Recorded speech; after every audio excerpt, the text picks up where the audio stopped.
আমাদের দ্বারা আসলে সহ্য করা খুবই কঠিন। আমি এখন নিশ্চয়ই গেছি ভাই। এখানে আমার 60 লক্ষ মাছ ছিল, পাবদা মাছ, শুধু সাদা মাছ ছিল 60,000, এভারেজ মিলায় সর্বনিম্ন 25 কোটি টাকার উপরে মাছ ছিল আমার।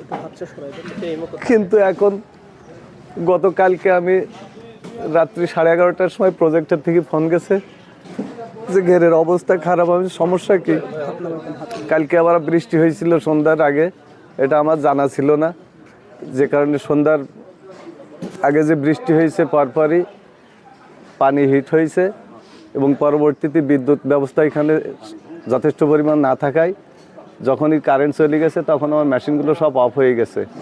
আসলে আমারও একটা ভুল ছিল যে আমার জেনারেটরের ব্যবস্থা রাখা উচিত ছিল, কিন্তু আমি সেভাবে নতুন প্রজেক্ট করার কারণে আমি সেভাবে পুঁজিটি কুলিয়ে উঠতে না পারার কারণে তার ভাইপো আমি এই প্রজেক্ট দেখাশোনা করি এবং গতকাল রাত 1টার দিকে হঠাৎ করে বিদ্যুৎ চলে যাওয়ার কারণে মাছ অক্সিজেন ফেল করার কারণে আমাদের পুকুরের সমস্ত মাছ জেগে যায় এবং অক্সিজেন ফেল করার কারণে মাছ সব মারা যায়।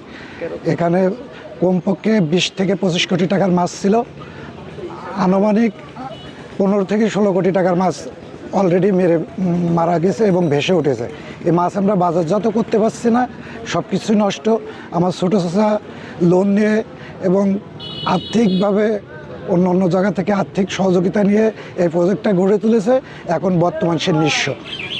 কাল রাতে হঠাৎ করে মনে করেন বিদ্যুৎ না থাকার কারণে এই প্রজেক্টে 18 থেকে 20 কোটি টাকার মাছ ছিল, পাবদা মাছগুলো সম্পূর্ণ বিদ্যুতের কারণে অক্সিজেন ফেল করে মারা গেছে।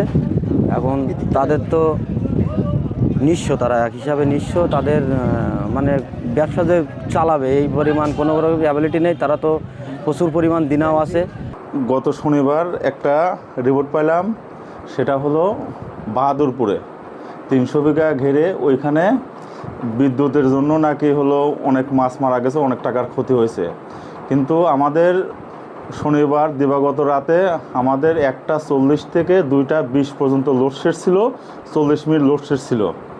এখন দিবাগত রাতে 1:40 থেকে 2:20 পর্যন্ত আমাদের সারা বাংলাদেশের মতো আমাদের শাসা উপজেলাতে লোডশেড ছিল, 40 মিনিট আমাদের লোডশেড ছিল। এনারা অভিযোগ দিচ্ছে যে আমাদের হলো বিদ্যুতের জন্য অক্সিজেনের অভাবে মাছ মারা গেছে।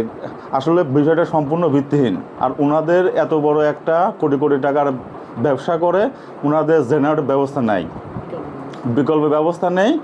এখন আসলে যে অভিযোগ দিয়েছে এটা আমাদের বিদ্যুতের সাথে এটা কোনো সম্পর্ক, কারণ আমাদের সারা বাংলাদেশের মতো আমাদের 40 মিনিট লোডশেড ছিল।